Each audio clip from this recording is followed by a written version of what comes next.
It's hot down there.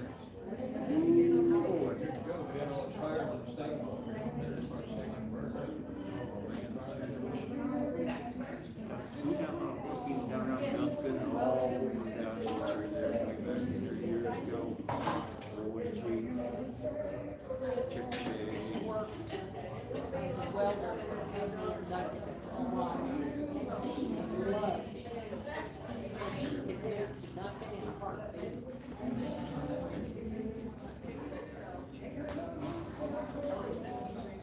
Yeah, there's a lot. What they're saying. Well, they're saying this morning, they said the worst of it's gonna be just barely settled. Yeah, that's what they said earlier. That it I was don't know. gonna be south of Tulsa. It's gonna be my poor cars, right down there, in the middle of everything. Oh, neighbor, you know, his wife, one of his wife, The important bought thing, that new car. He's scared of that new car. He said, her daughter, his daughter, is learning one that's in car garage. She learned to put in the garage. I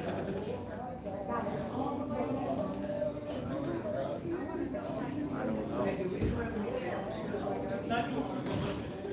No idea. a lot of people got some in the garage.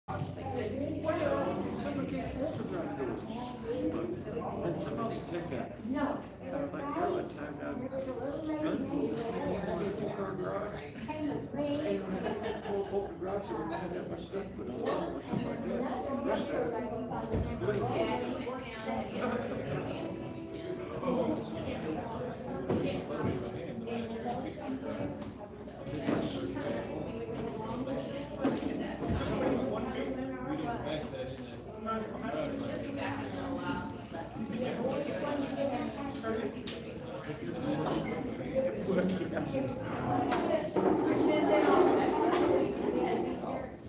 I had that house at the Christmas Spring garage, a little bit short, and asphalt. It was laying up just like a hole. Showed out back, drove around, and she do what she picked her. Yeah. Yeah, some boss did. My son-in-law Big old motor home. built a garage big enough and wide enough to put his boat in. But he's got a boat big enough. He's from Houston originally. He has family that lives down there. So when he bought a boat, it's big enough to go out on the Gulf. So it's very nice. Cruiser. Good morning, everyone. I'd like to welcome you to service today, and we've got a few announcements we're going to get to, so I'm going to turn it over to Mr. Andrew. Yeah, our first thing I want to talk about, a lot of people have actually been asking about it, are cake boxes. We are at 91 out of 150 that we need. I'm not sure if the table's really going to hold more, so we might need a bigger table, but yeah, we need about 59 more, about 59 more. And then we'll be good for that. Yeah, and I wanted to talk to you guys about the ladies function we're having this Saturday from 11 to 1 here at the church. You don't have to bring anything to eat, but if you'd like to, bring either I don't care what you bring, dessert, food, little finger snacks. And we're gonna do a craft that Mona Davis picked out, which is kind of cool. And we'll have a little devotional and a challenge to go along with that. And I'd like to welcome every lady here from 11 to 1 this Saturday. And Yeah, you got it. and then that same day, we've got the junior high and the kids going to the pumpkin patch. We leave the church at 3 o'clock and come back by 6. So if any children wanna go, like if your grandchildren, Lady and Harry wanna go, it's a really neat little pumpkin patch. It's up Highway 75, but I can't remember what it's called, but it's really fun. Oh, the Oklahoma Heritage Farm, Yes. Yes, there we go. That's it. it's up by Vera.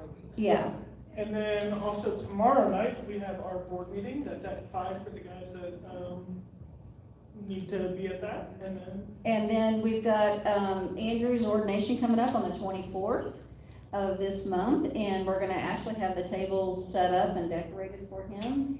And, he will be leading he'll bring the word, and then, Mr. Storms is gonna do the actual ordination part of it, the charge. And then we're gonna have a meal at the church, and funny thing is, Andrew and I are cooking the meat for that. And all I ask is that we bring sides and desserts so that we can feed about 60 people, I would say, roughly.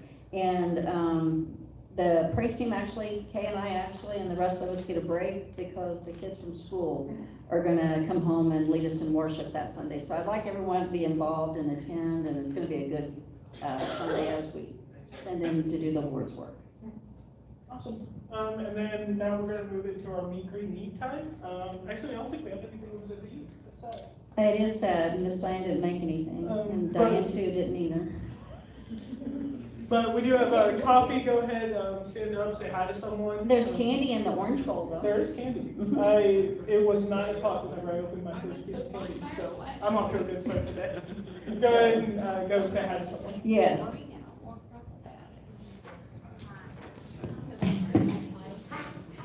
I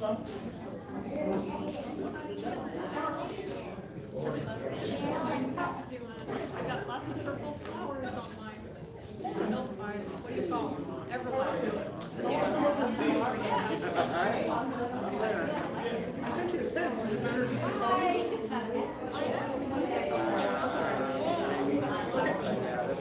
have anything for purple. Should have told me, should have shot me. Hey, I'm not making anything. Yeah, I'll see my.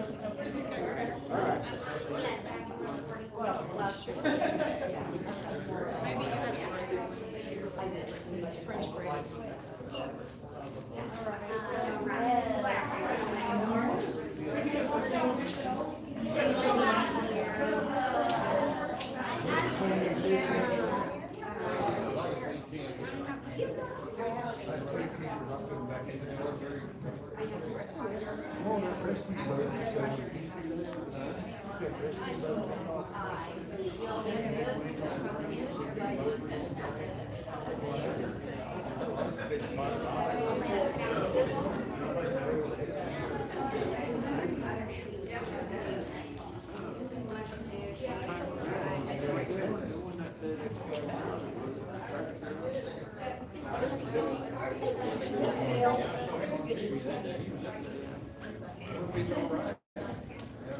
Last I heard is we're.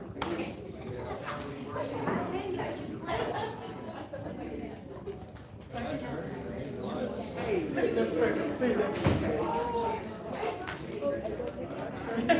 It's good to see you again. How are you? Hanging in there? Yeah. How's it going?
we'll dismiss the kids off to their program if they'd like to head that way.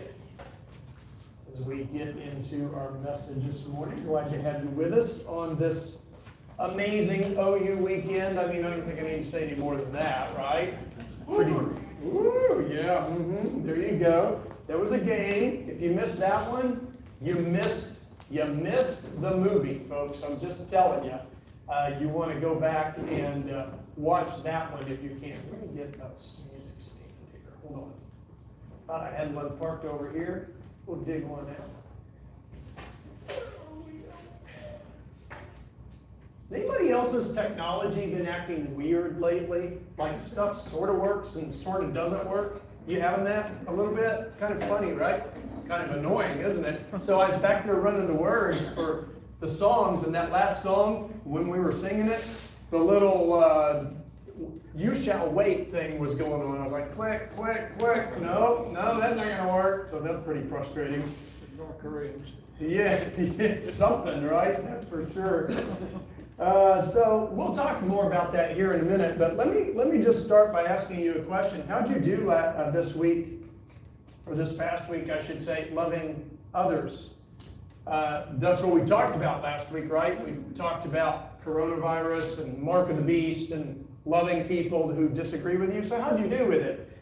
Did you sit around yelling at your TV over all those fill-in-the-blank people who are so fill-in-the-blank? Did you have one of those weeks? Or did you sit there thinking, man, this world is a mess. God help me to make it a little bit better today for somebody somehow. How'd you do?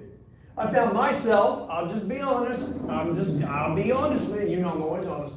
Found myself driving home on 169 the other day. And you know, 169, it goes 3 lanes for a long time, and then it goes down to 2 lanes. You know where that happens, right? We've all been there, right? So I always drive in the left lane because I drive a Prius, and if you drive a Prius, Priuses are built to drive really fast. So that's a joke, y'all. So I drive in the left lane in my very fast car, and the other cars in that I should say the middle lane. The other cars in that far left lane, what do? You know what they do. They race up ahead of everybody, right? And then they dive in, right? You've seen them do that, right? Before that lane runs out. So I'm in that middle, and all the cars are diving in, and we're getting up there, and it's running out, and everybody got in except this one dude. He didn't dive in. He had lots of spaces back there to dive in behind me and all the other guys and ladies that we were driving. Could have eased his truck in. Oh no. Instead he kept going. And right where that third lane runs out with all the arrows, like get over, he's still going. So now we have somebody in the right lane, Bob in the middle lane, and red truck in the left no lane now, right? Going up the highway. This was an exciting moment. So I'm driving where there's only 2 lanes and 3 cars, and he's on the left shoulder driving right along beside me, right? So we're three vehicles wide on this 2-lane road, and I was not thinking happy thoughts, okay, about that guy right at that moment. I was not thinking about how much I loved that individual right there and then, I'm telling you. I could do one of 2 things, though. I could slow down and let him in, right? Or I could speed up and be like, hasta la vista, baby, Prius to you, right? You know? And, be like, you should have got in when you could have, dude, right? I wanted to speed up. I did. But I didn't. I slowed down. I let him in. It was nice. Loving people means you got to be humble sometimes. And you know what? If we're really honest, that can be hard, right? I mean, it really can, especially when people aren't being smart. So this week is kind of a part 2 to last week. I didn't mean it to be that way. That's just kind of how God works stuff out in my life sometimes and in the life of our church. So we're going to be in kind of a part 2 to last week. If you want to open your Bible, we're going to be in Luke chapter 14. We're going to look at what Jesus says about, are you ready? Being humble. Oh boy. It's important, I think, that we study what Jesus says about this because, he is the head of the church. And really, whatever Jesus says goes. He's the boss. We're the followers. He's the one who died on the cross. We're the followers. He's the one who forgives sins. We're the sinners. He's the one that calls the shots. We're the sheep. We're supposed to listen. Right? So it's probably really important that we listen to what he has to say because when it comes to who we are and what we do, Jesus dictates who we are. Furthermore, the humility that we show to each other, especially in a COVID world that we live in today, makes our church a place where people are either going to feel warm and invited and welcome or not. James 4:10, James says, humble yourselves before the Lord, and he will what? Lift you up, right? Now, that's not an easy thing to do because in our society, we tend to be competitive, and I am the most competitive of all. Y'all, like last night, I went to get Diane's dinner because she said, you go get me dinner. And I said, yes, ma'am. That's how it works in our house. I'm telling you. No, it was one of those nights. You all identify with this. It was one of those nights when she goes, I laid that out. I don't want to cook. And I was like, oh, good, because I don't want to cook either. So we were like, yep, we're ordering out tonight, right? It's not just us. Come on, Paul. You know that moment, right? When you both are like, So I'm pulling in to wait on our food to come out, and here's this line of cars. And competitive Bob is like, pick me first, pick me first, pick me first. I was the last one. So that's how it goes, right? We like to jockey for position. If nobody else will toot our horn, we're pretty willing to do it ourselves. I read a story this week that shortly after Theodore Roosevelt died, one of his children actually said, Father always wanted to be the bride of every wedding and the corpse at every funeral. Whoa. Center of attention can be intoxicating, can't it? In our text today, Jesus is once again interacting with Pharisees. He's doing that a lot at this phase in his ministry. And of course, this is a group that's not particularly well known for their humility, right? Yet, I think there are some lessons that we can learn from this interaction today that might help us understand how Jesus wants us to be a little bit better at how we live our lives. Because with humility, what do? You take the focus off of yourself and you place it on others. Is that not what Jesus did with the cross? He took the grace of God and placed it onto us when we didn't deserve it. That's the gospel. Luke 14. 3 expectations we're going to look at today. 3 expectations, I think, that come with living the gospel in your life, which will keep us being a place and being people where the humble are exalted. So let's dive in. The first expectation is be flexible. Be flexible. In other words, be open and be willing to change. Listen to this. This is important. You might want to write this one down. I didn't make this up. Flexibility is a sign of humility. Flexibility is a sign of humility. Stubborn pride refuses to change, while flexibility expresses an eagerness to swallow your pride, to forget about what you want, or be willing to put aside what you want and to concentrate on what's best for others.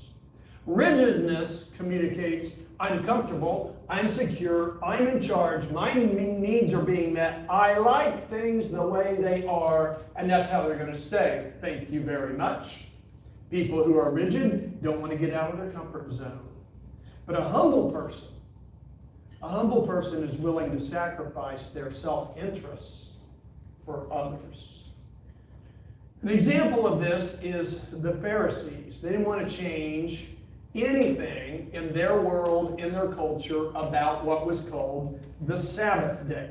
So let's look at Luke here, Luke 14. Here's how he starts what happened in this situation. He says, one Sabbath, when Jesus went to eat in the house of a prominent Pharisee, he was being carefully watched, and there in front of him was a man suffering from dropsy. Now, dropsy is an old name of a disease that still kills people in third world areas today. You know it, you've heard it called edema or edema.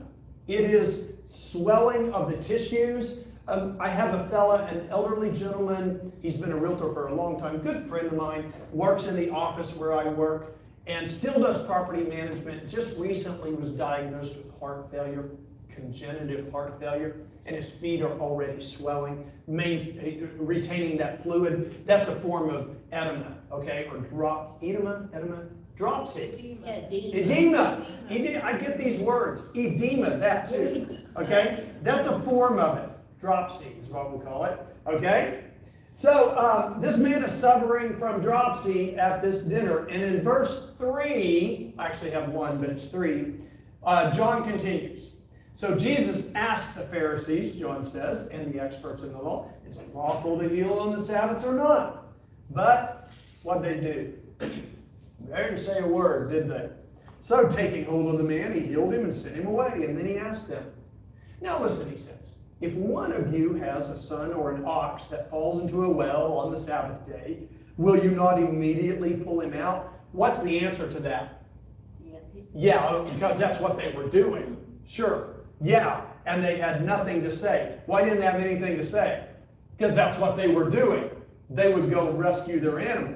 Now, this is not a relaxing dinner with friends where Jesus is at in this situation. John says he's being carefully scrutinized by legalists who were eager to catch him making some kind of a big-time serious mistake. And it's important for us to understand that the Pharisees' teachings and traditions said that it was forbidden to heal on the Sabbath. But stay with me, because this is not what the scriptures said. It was tradition. It was their teaching. It wasn't biblical. Okay? It was just a tradition. And it was a tradition that they held on to tightly. They would say, hey, don't heal on the Sabbath. You've got 6 other days of the week. Do your healing on those days. The Sabbath is special. Take the Sabbath off. You're not supposed to work on the Sabbath. Don't be healing on the Sabbath. This is a day of rest. Warren Wiersbe says that they had set a trap for Jesus with this handicapped man. And that's the only reason this guy would have been invited to this dinner. The prominent rich Pharisees were not in the habit of inviting people with diseases to their dinners. It was a setup. That's what's going on here, okay? They knew that if they put this guy or somebody in front of Jesus at this dinner, that he was going to heal him. So they put him there, and that's what they did. By the way, this account with the man with dropsy, are you ready? Is the 7th recorded time that Jesus will heal on the Sabbath day. Interesting. When Jesus asks them, and he says, hey, is it legal to heal on the Sabbath? They clam up, plead the fifth, refuse to respond to his question. They're too arrogant to admit their attitudes might be a bit off.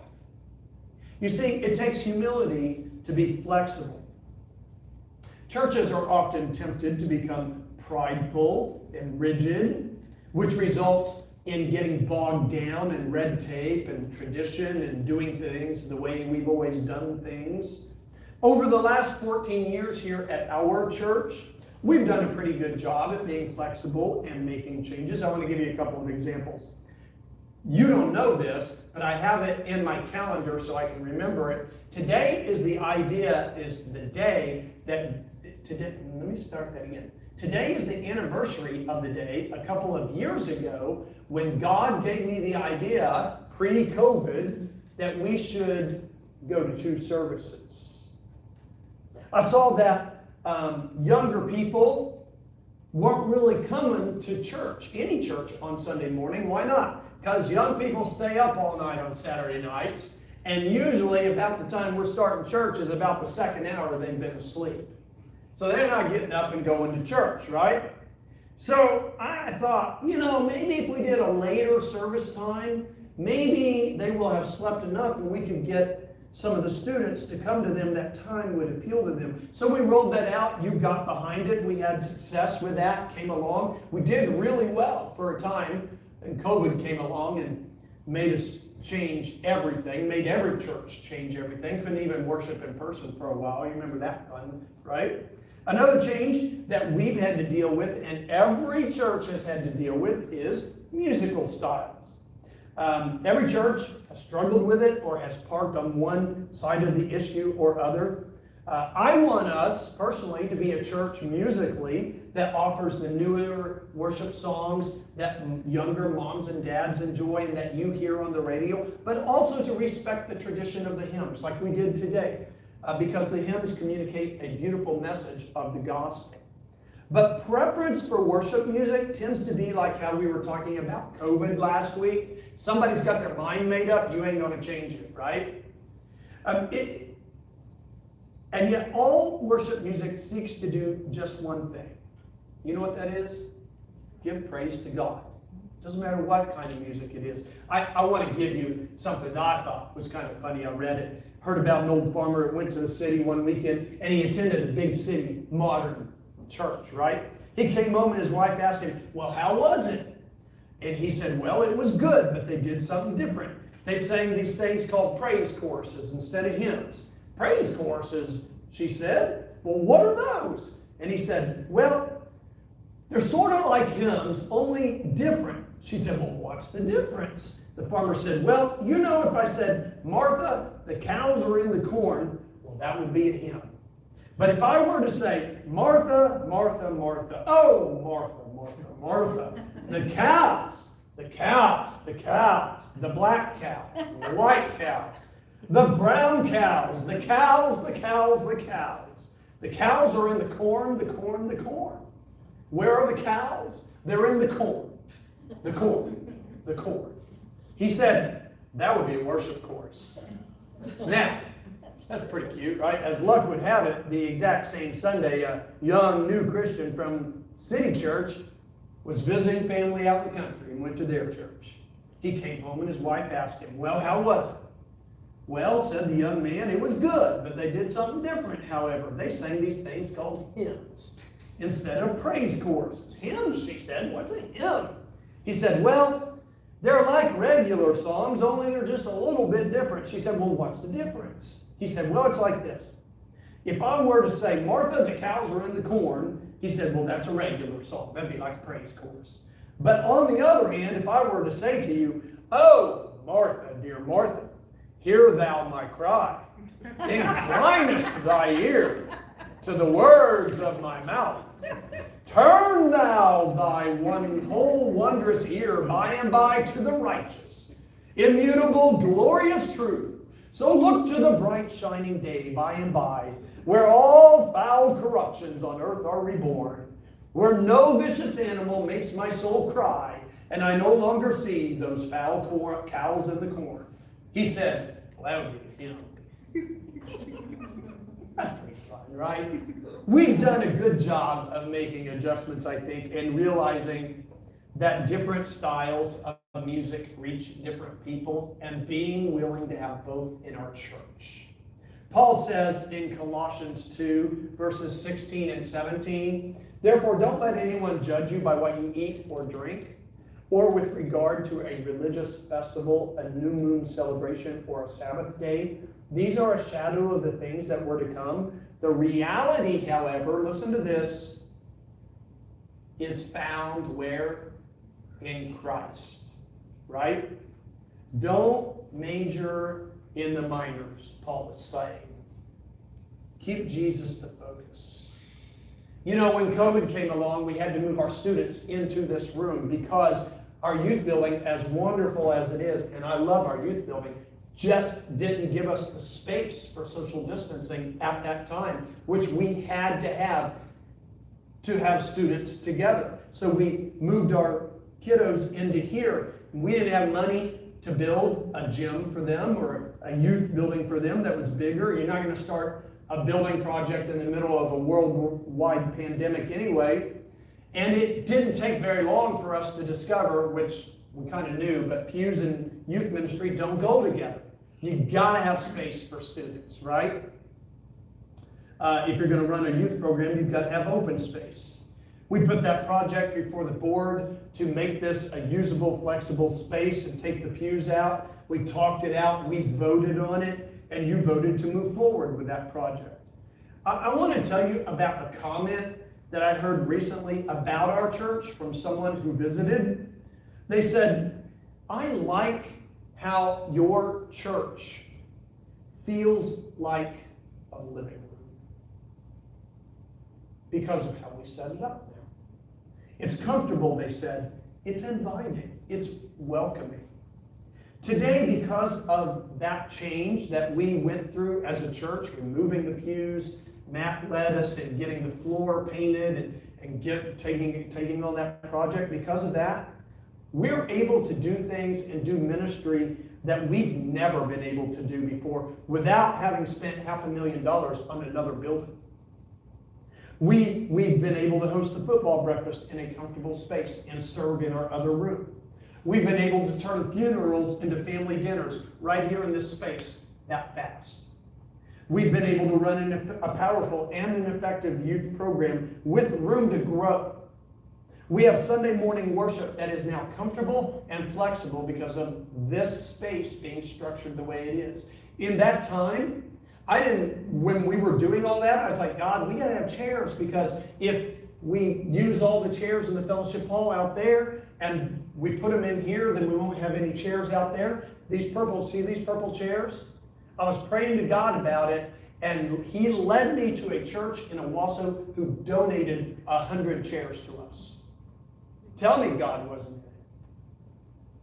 it. COVID also made us change how we do communion. Our tradition in the past was that men would always come up and we'd have a devotional and a prayer, and then they would serve the trays to you for your communion, right? And then the same thing with offering. That was strictly a tradition. There is nothing scripturally wrong, by the way, with women serving communion. Did you know it is a cultural thing in Japan? The women serve the communion. Isn't that interesting? Almost every week, I have a woman serve me communion. Diane will get it for me and have it for me on the table, and sometimes she'll hand it to me. When you see me get up and go and get it at the table, you know why that's happening? Because I forget that she's already got it over there for me and I didn't pay attention. And then I have double communion that day. Today we find ourselves open to doing communion and offering differently because we have to, because of COVID. And you have adapted to it with flexibility and humility, rather than with grumbling and complaining. Maybe someday we'll be able to go back to serving the trays like we used to do, and if we do, perhaps we'll let anyone who wants to serve it then. I don't know. I love the quote that says, "Death comes when memories of the past supersede our vision for the future."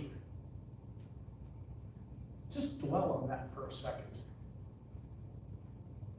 John Maxwell tells of a couple of college business professors who conducted an experiment.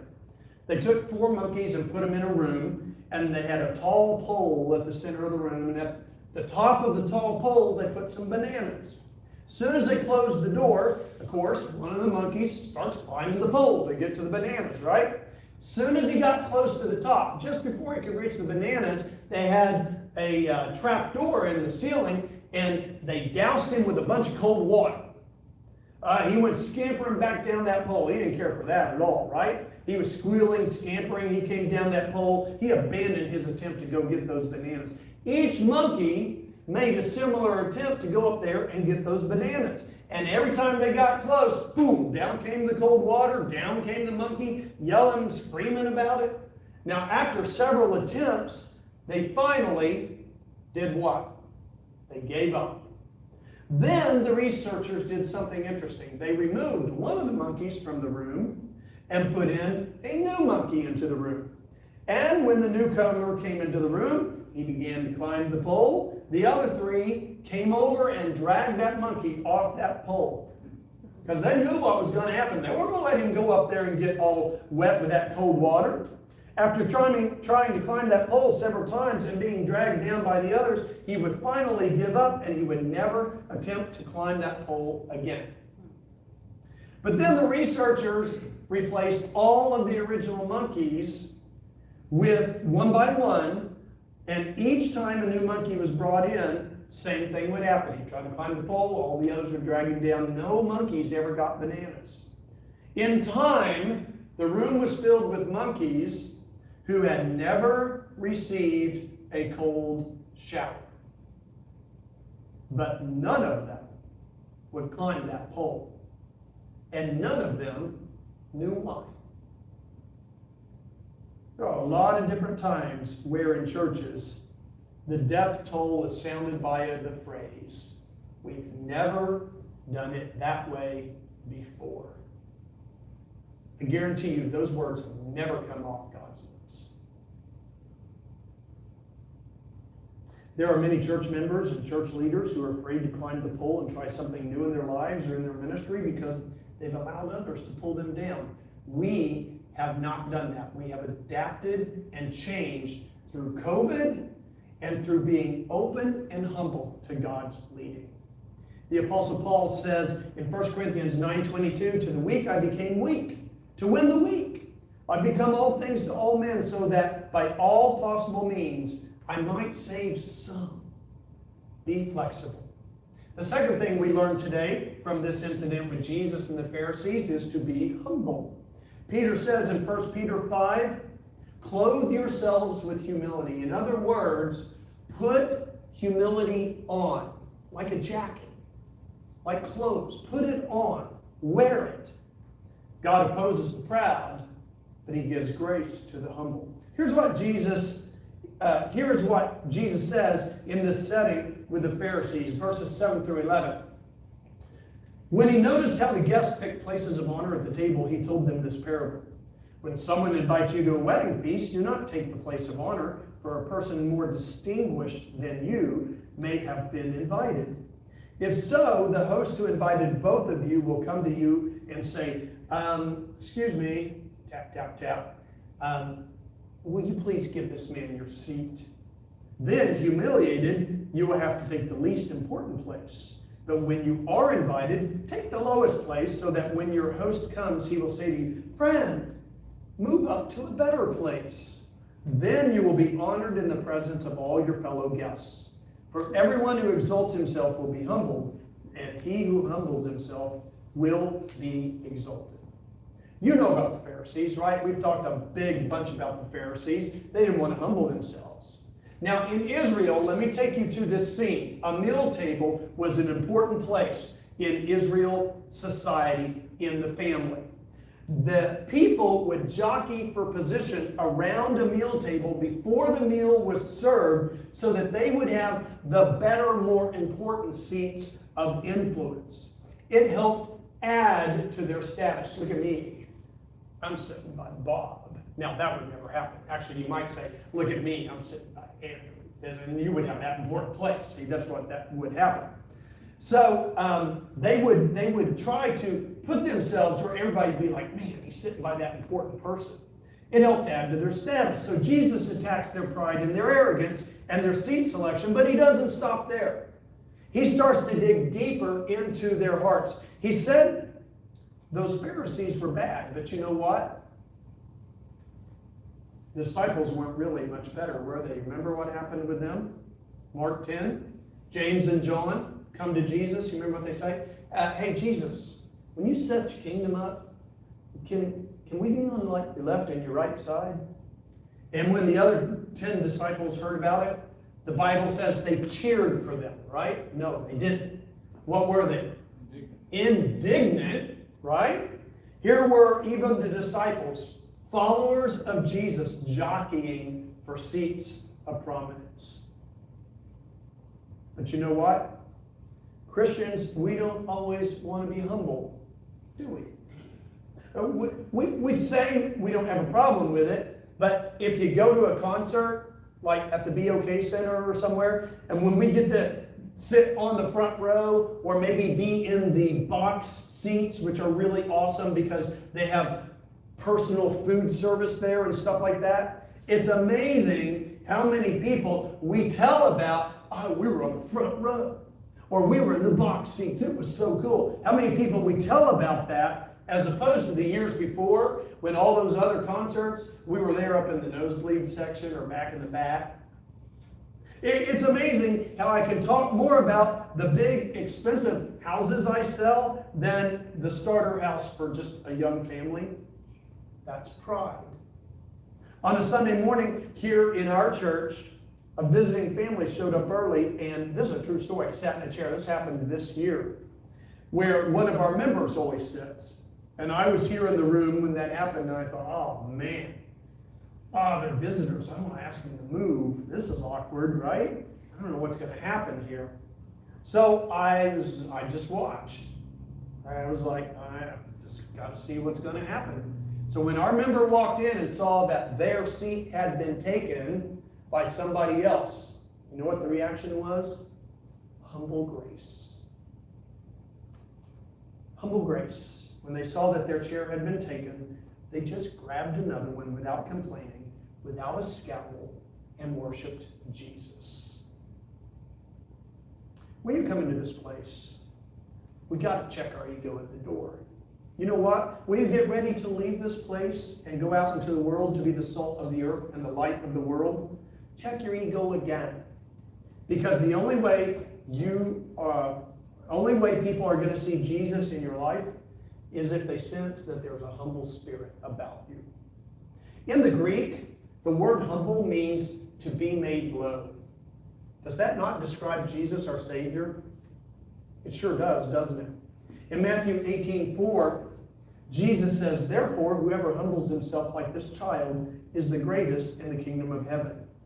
You see, childlike humility is a requirement for following Jesus.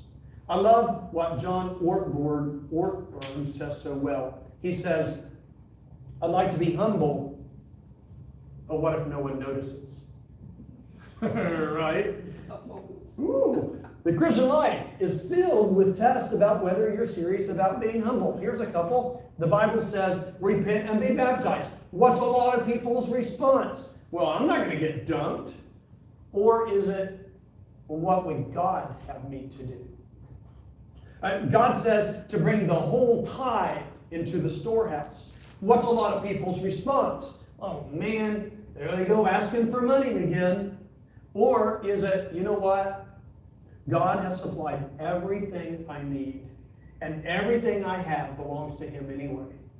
I want to give generously to the Lord and to His work. Becky Pippert, in her book, Out of the Salt Shaker, tells about a young boy who had never been in a church, but he had come to believe in Jesus through a campus fellowship ministry, college-age young man. This would probably be back in the 60s or early 70s. The next week, he wanted to go to church, so he went to the church down the block. It happened to be a sophisticated downtown church in Portland, Oregon. So he went to church, and in he walked wearing his torn blue jeans, a t-shirt, and no shoes. Now, the church was crowded that Sunday morning. Couldn't find a place to sit, so he made himself down, walked himself down the aisle looking for a seat. And no one was really too anxious to scoot over and allow him to get a seat. He just kept working his way down, looking for a seat. And finally, he got to the front of the sanctuary, like right down here.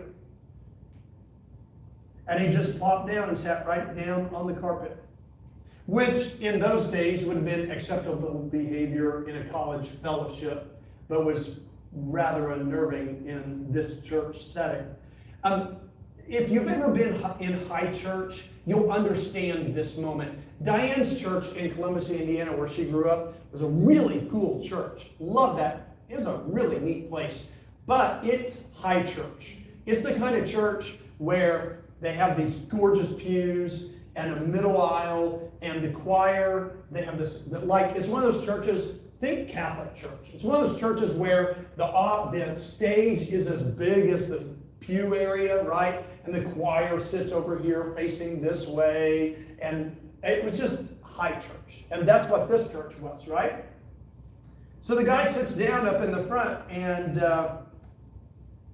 you could feel this dissatisfaction in the room. From the back of the sanctuary, an elderly man who had been part of this church for quite some time stood up and started walking down the middle aisle.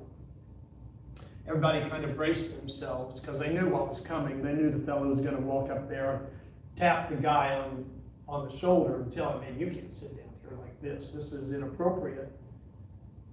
But when the elderly man got down to the front of the church,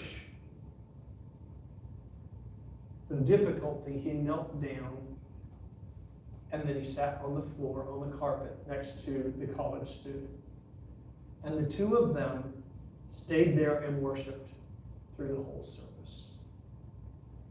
Becky Pippert says there was not a dry eye in the congregation that day. I want to encourage you to look for opportunities to worship alongside of other people. When we have guests here who visit with us, I want to ask you to intentionally not sit in your seat that day and to sit by them. Maybe move next to them and just to sit humbly next to them and learn from them what God is doing in their life. So be flexible, be humble, and finally, be inclusive. When I say that word inclusive, probably all sorts of thoughts go through your mind. And in this passage, Jesus gives a detailed view of how to include others very quickly. He mentions some people that sometimes we leave out. Luke 14, Luke tells it this way. Then Jesus said to his host, when you give a luncheon or a dinner, do not invite your friends, your brothers, or relatives, or your rich neighbors. For if you do, they may invite you back, and so you will be repaid. But when you give a banquet, instead, invite the poor, invite the crippled and the lame and the blind, and you will be blessed. Although they cannot repay you, you will be repaid at the resurrection of the righteous. In our world, we tend to be exclusive rather than inclusive. What do we say? You scratch my back, I'll scratch yours, right? And Jesus is saying, big deal, everybody does that. Everybody looks after their friends, right? But if you want to be my follower, Jesus says, you be inclusive of people who get left out, of people who cannot return that favor. You see, Jesus' plan is that the people who are at the top of our friends list probably aren't the people that we need to be spending all of our time with constantly. We need to put some people who would be at the bottom of our friends list, maybe higher up on that list and reach out to them. Do you hang out with people who are just like you? People about your same age? Or do you try to build some bridges with other people who maybe are very different from you, who you might have a hard time understanding? You see, people are still turned off by organized religion, but it is amazing the way they hunger for relationship. Can you imagine what you and I and what our church could accomplish for the kingdom of God if we were to build some bridges to some people that we don't know very well? Back in 1937, Lou Gehrig, the outstanding first baseman for the New York Yankees, was asked to go to the Children's Hospital in Chicago, Illinois. So on his next visit there to play the White Sox, he went to visit a 10-year-old boy who was in the hospital who had polio. His name was Tim. Tim was Lou Gehrig's biggest fan, but he didn't want to go through with the therapy that he needed because he didn't think that he would ever be able to walk again. And he thought it was too much work and it was all going to be for nothing anyway. He was really big, stubborn about it. But Lou Gehrig came to his hospital room and encouraged the boy to try the therapy, to do the therapy. And he said, listen, I want you to get well again. I want you to walk again. And Tim said, I'll tell you what, Lou Gehrig, if you'll hit me a home run today, I'll do the therapy. Man, you talk about pressure. Lou Gehrig said later, I left that hospital room apprehensive and nervous, thinking I probably won't be able to deliver on the boy's request. And Lou Gehrig did not hit a home run that day. Anybody know what happened? He hit 2. 2 years later, when Lou Gehrig was dying with the dreaded muscular disease that to this day bears his name, right? Lou Gehrig's disease. On July 4th, 1939, they celebrated a Lou Gehrig Day at Yankees Stadium. Tens of thousands of fans were there. Place was packed. So much so that it spilled out into the streets. Everybody wanted to be there. The governor was there, the mayor, a lot of celebrities were there to pay their respects. They knew that this was not going to end well for him. He was a hero to everyone. But just before the microphone was turned over to Lou Gehrig, Tim, that boy from the hospital room, came walking out of the dugout. He dropped his crutches, and now being 12 years old, he walked to home plate, and man, he gave Lou Gehrig the biggest bear hug he'd ever had. It was in that setting where Lou Gehrig said those immortal words, "Today, I consider myself the luckiest man on the face of the earth." See what happens when you take the focus off yourself and you put it onto somebody else that maybe you wouldn't spend time with otherwise? I think it's amazing how the Lord blesses the humble spirit, because really, you're the one that walks away with the blessing. Because you've been drawn closer to the Lord. Because you've imitated Jesus, the one who reached out to all the outcasts, people like you and me, before we ever knew who he was. And that's exactly what the gospel is all about. I don't deserve the salvation and kindness that God gives to me. I was on the bottom of the list because I'm a sinner. But Jesus left heaven to live to serve God in order to save me. Some of us might say, well, I feel like God's mad at me all the time because I don't live a good life at all. Well, why would he even like me? I get it that Jesus died for me, but God's got to be mad at me because I'm a crummy person. I think you got to understand the gospel. And that's what we're going to do as we prepare to move into our response as the musicians come and the singers come. You got to understand the gospel. See, God takes his anger towards your sin. He has anger towards sin, but he takes that anger and he puts it on that cross. And Jesus says, I'll take it every time. He offers to you a promise today that he will accept you just the way you are. And that he will continue to work in your life and in your heart to humble you, to change you, to grow you, to accept you, so that you become more like Jesus and less like the cranky old you that you're trying to become. That's the message of the gospel. Let's celebrate that God does his work in our hearts as we sing this beautiful song together, we participate in communion, and we bring our tithes and our offerings to honor how God has blessed us.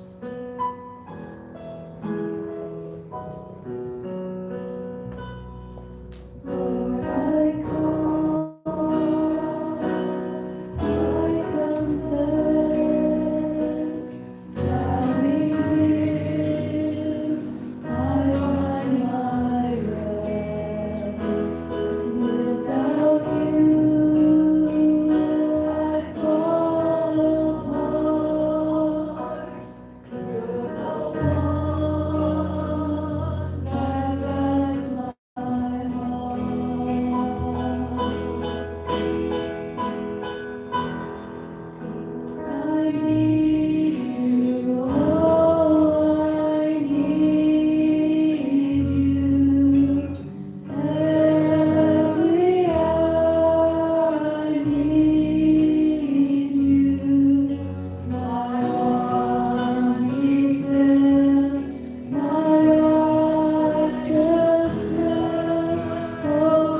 have a board meeting tomorrow night at 5 on Zoom. We'll send that link out. Diane's got the financial reports. Also, those of you who have served on the finance committee, it is October. We've got to have a finance meeting to talk about budgeting for next year. Larry, how can it already be time for that again? Didn't we just do this? I thought we did. We didn't do it. No, we got to set that up. So we'll get that set up here pretty quick. And I'll remind you, we have a congregational meeting every year in December to vote on the budget for the next year. So that'll be coming up. We'll also be heading into the Advent season before long. And we'll have church decorating day if you want to hang around. We'll have lunch that day to transform the room into Diane's winter wonderland.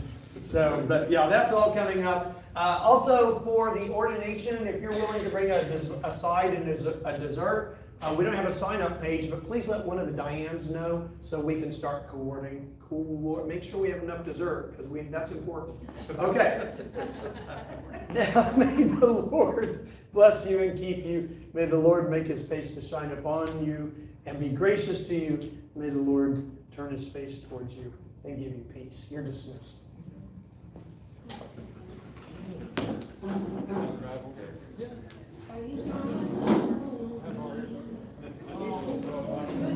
Something like that.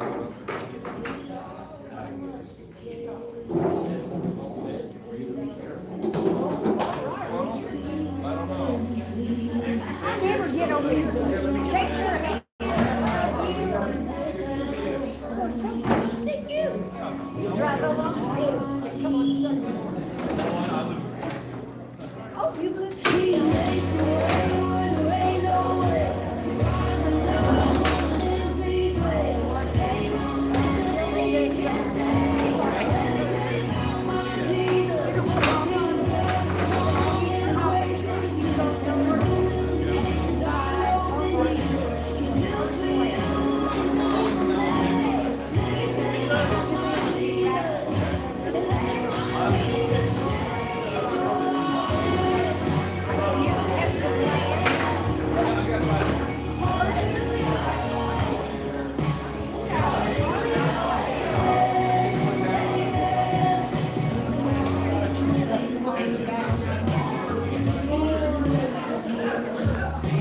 Good to have you with us today.